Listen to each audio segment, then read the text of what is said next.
Morning students. BEd first year और BA BEd first year का first paper है बाल्यावस्था एवं विकास। उसका टॉपिक है हमारा स्मृति व स्मरण। तो आज हम स्मृति का अर्थ एवं परिभाषा के बारे में चर्चा करेंगे। स्मृति एक मानसिक क्रिया है। स्मृति का आधार अर्जित अनुभव है। इनका पुनरुत्पादन परिस्थिति के अनुसार होता है। हमारे बहुत से मानसिक संस्कार स्मृति के माध्यम से ही जागृत होते हैं। तो स्मृति क्या है? एक मानसिक क्रिया है।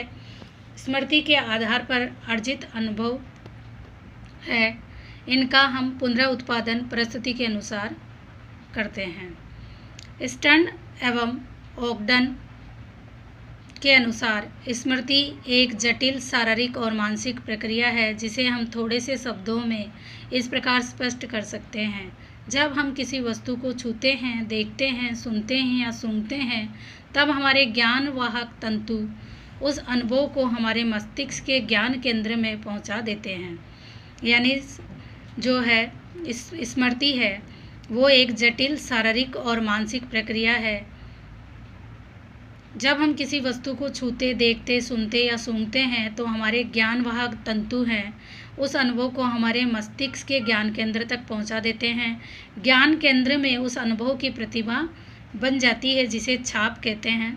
ज्ञान केंद्र में क्या होता है? उस अनुभव की प्रतिमा बन जाती है जिसे छाप कहते हैं।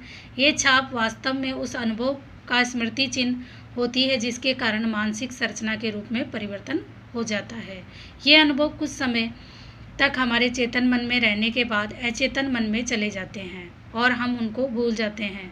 उस अनुभव को अचेतन मन में संचित रखने और चेतन मन में लाने की प्रक्रिया को क्या कहते हैं? स्मृति कहते हैं। दूसरे शब्दों में पूर्व अनुभवों को अचेतन मन में संचित रखने और आवश्यकता पड़ने पर चेतन मन में लाने की शक्ति को ही स्मृति कहते हैं। स्मृति की परिभाषाएं कुछ मनोवैज्ञानिकों ने दी हैं। जो देखिए, वुडवर्ड के अनुसार जो बात पहले सीखी जा चुकी है उसे स्मरण करना ही स्मृति है। रायबर्न के अनुसार अपने अनुभवों को संचित रखने और उनको प्राप्त करने के कुछ समय बाद चेतना के क्षेत्र में पुनः लाने की जो शक्ति है उसको ही स्मृति कहा जाता है। जेम्स के अनुसार स्मृति उस घटना या तथ्य का ज्ञान है जिसके बारे में हमने कुछ समय तक नहीं सोचा है पर जिसके बारे में हमको चेतना है कि हम उसका पहले विचार या अनुभव कर चुके हैं। तो इन परिभाषाओं के आधार पर स्पष्ट होता है कि स्मृति एक आदर्श पुनरावृत्ति है। ये सीखी हुई वस्तु का सीधा उपयोग है। इसमें अतीत में घटी घटनाओं की कल्पना द्वारा पहचान की जाती है और अतीत के अनुभवों को पुनः चेतना में लाया जाता है। तो परिभाषाओं के आधार पर स्पष्ट होता है कि स्मृति क्या है? एक आदर्श पुनरावृत्ति है। सीखी हुई वस्तुओं का सीधा उपयोग है। अतीत में घटी घटनाओं की कल्पना द्वारा पहचान की जाती है और अतीत के अनुभवों को पुनः चेतना में लाया जाता है। स्मृति के प्रकार। स्मृति का मुख्य कार्य हमें किसी पूर्व अनुभव का स्मरण करना है। इसका अभिप्राय ये हुआ कि प्रत्येक अनुभव के लिए पृथक स्मृति होना आवश्यक है। इतना ही नहीं, जैसा कि स्टाउट ने लिखा है, केवल नाम के लिए पृथक स्मृति नहीं होनी चाहिए वरन प्रत्येक विशिष्ट नाम के लिए पृथक स्मृति होनी चाहिए।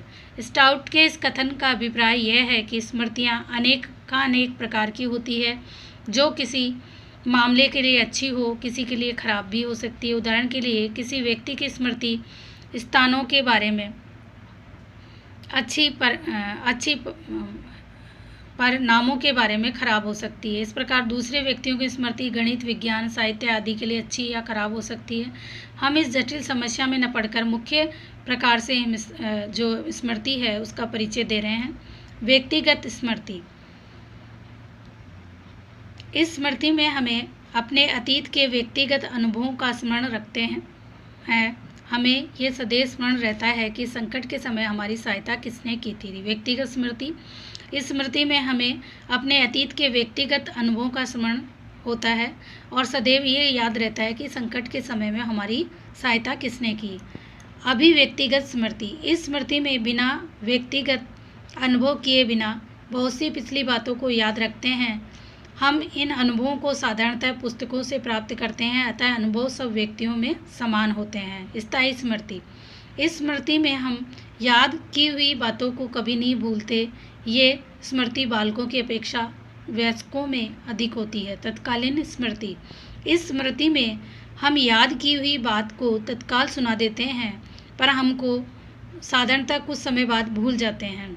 ये स्मृति सब व्यक्तियों में एक सी नहीं होती, बालकों की अपेक्षा वयस्कों में ये अधिक होती है। सक्रिय स्मृति, इस स्मृति में हमें पिछले अनुभवों का पुनः स्मरण करने के लिए प्रयास करना पड़ता है। वर्णनात्मक निबंध लिखते समय छात्रों को उससे संबंधित तथ्यों का स्मरण करने के लिए प्रयास करना पड़ता है। निष्क्रिय स्मृति, इस स्मृति में हमें पिछले अनुभवों का पुनः स्मरण करने में किसी प्रकार का प्रयास नहीं करना पड़ता। पढ़ी हुई कहानियों को सुनते समय छात्रों को उसकी घटना स्वतः याद आ जाती है। स्मृति, इस स्मृति में हम किसी बात को भली भांति सोच समझकर और तर्क करके स्मरण करते हैं। इस प्रकार प्राप्त किया जाने वाला ज्ञान वास्तविक होता है। यांत्रिक स्मृति यानी रटंत स्मृति, इस स्मृति को हम किसी तथ्य या किसी प्रश्न के उत्तर को बिना सोचे समझे रटकर स्मरण करते हैं। पहाड़ों को याद करना इसी स्मृति के अंतर्गत आता है। आदत स्मृति, इस स्मृति में हम किसी कार्य को बार बार दोहराकर और उसे आदत का रूप देकर स्मरण करते हैं। हम उसे जितनी अधिक बार दोहराते हैं उतना ही अधिक स्मृति हो जाती है। शारीरिक स्मृति, इस स्मृति में हम अपने शरीर के किसी अंग या अंगों द्वारा किए जाने वाले कार्य को स्मरण करते हैं। हमें अंगुलियों से टाइप करना और हारमोनियम बजाना इसी स्मृति के अंतर्गत आता है। इंद्रिय अनुभव, इस स्मृति में हम इंद्रियों का प्रयोग करके अतीत के अनुभव को फिर स्मरण कर सकते हैं। हम बंद आंखों से उन वस्तुओं को छूकर, चखकर या सूंघकर बता सकते हैं जिनका हम जानते हैं। सच्ची या शुद्ध स्मृति, इस स्मृति में हम याद किए हुए तथ्यों का स्वतंत्र रूप से वास्तविक पुनः स्मरण करते हैं। हम जो कुछ याद करते हैं उसका हमें क्रमबद्ध ज्ञान रहता है, इसलिए हम स्मृति को सर्वोच्चतम माना जाता है। तो इस स्मृति को सबसे अच्छा माना जाता है। अगले वाले वीडियो में हम स्मृति के अंग के बारे में चर्चा करेंगे। धन्यवाद।